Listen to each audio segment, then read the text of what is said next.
Well, on this particular year, it's our 10th conference, so we wanted to reflect on what's gone on over that period, not least of which is to inform how vigilant we need to be about the future. There was a very uneven playing field 10 years ago for vocational training and independent providers who delivered it. Things have changed enormously. Previous ministers and civil servants and agencies have listened. We created AELP 10 years ago, we've become a recognised force and we're always consulted and so on. So it was to remind members who pay for their membership that we are working on their behalf and on the behalf of good quality vocational training, education and skills. And also to point out the priorities of AELP, which I did at the end, and in the middle the challenges that we all still face.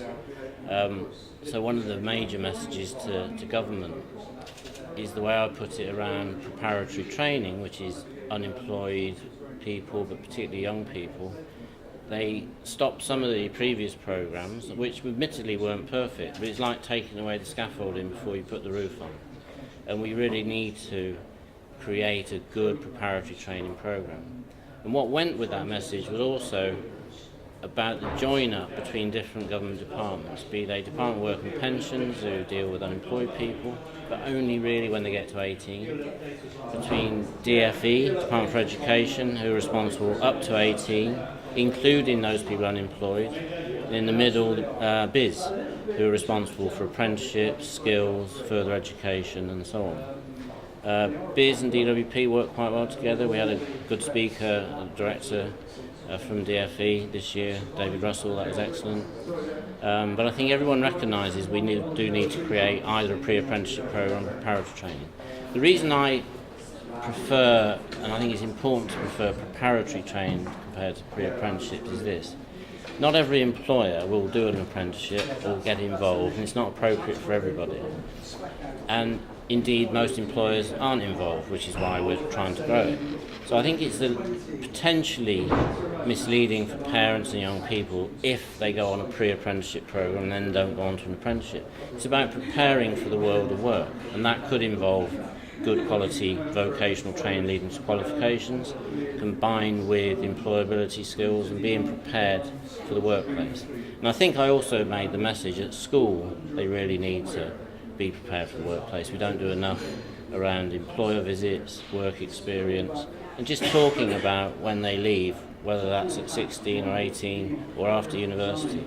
And indeed, many universities and people in HE and employers say people coming out of universities quite often aren't ready for the world of work. So I think recognising education is there for its own sake, yes, but it's also there for our future careers.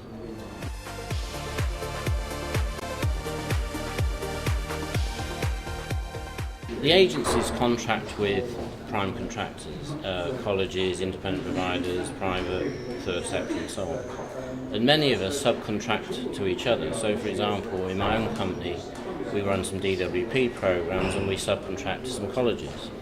And indeed in my own company, I'm a subcontractor to one college for a particular piece of work. So this is supply chain management. They have the contract and we're paid, or I do, and we pay them. There's been a bit of angst lately about some negative stories around that, whereas in fact we need good supply chain management. We're a big country with a large population, with lots of localities and sectors, and as David Russell showed in this slide, we need to be local because there's very big differences. Average is a dangerous thing. So supply chains are good things because you've got specialisms, you've got localism. If people don't treat the management of that seriously, it can go wrong because they don't really know what's going on perhaps at the front line. But it's something we should embrace and celebrate. So with the Association of Colleges, we've said we don't want regulation, but let's come up with a code of conduct. We might not even call it that. We might just say a good practice guide for supply chain management. You could say for contracting with each other, but that's the jargon these days, supply chain management. So it's a good practice guide of how to do it well.